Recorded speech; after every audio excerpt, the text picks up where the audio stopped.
It's not just the answers, not just the quotes. It's life in the margins. It's time for CluffsNotes. Hey, welcome to CluffsNotes. This is episode 19, and I'm calling it Part 2. For a long time, I carried this idea that as we age, we would get to a point where maybe you would retire, and that would be the end of something. We would put in our years, we'd clock out, and then what? We golf, travel, clip coupons. But lately, I keep rethinking all of this. What if retirement isn't the end, but it's really the beginning of Part 2? A second act that isn't defined by our hustle, our output, but something deeper. Like listening, mentoring, presence. Still contributing, but just from a different seat. And there are 3 things that I came across recently that shifted how I see aging, and they helped me connect some important dots from my head. So one is I heard this interview by one of Stephen Covey's sons, and he was talking about his dad, and as you know, his dad wrote the book 7 Habits of Highly Effective People. But I found out that he didn't write that book until after 30 years of teaching in the university. He retired and he wrote that book. And it struck me.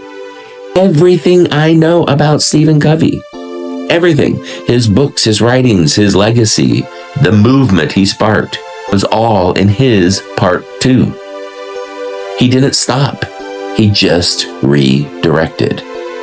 Second, I read this book, From Strength to Strength by Arthur C. Brooks, and in it he explores how historically elders were not sidelined.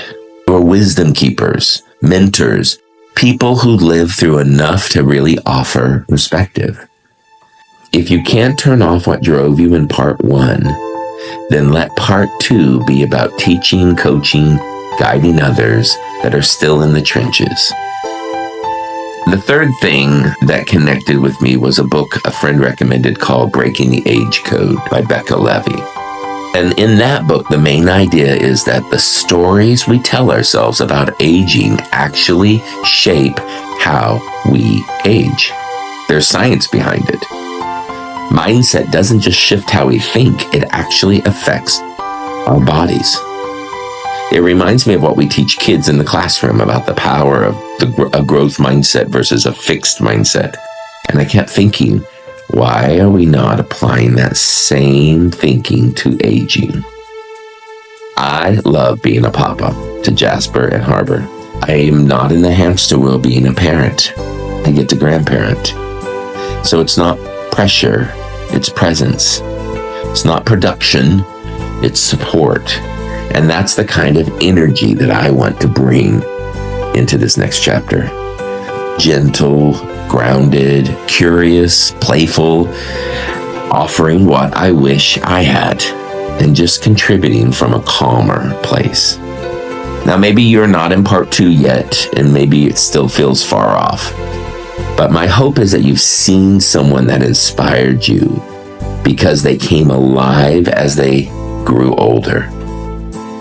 They grew deeper. They continued living.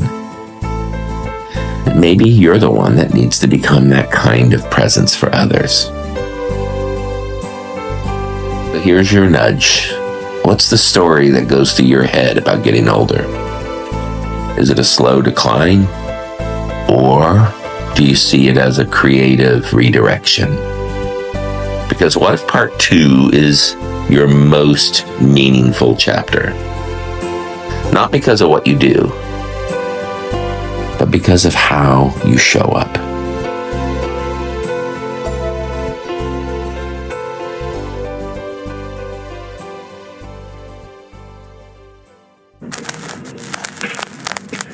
Another reel for the shelf.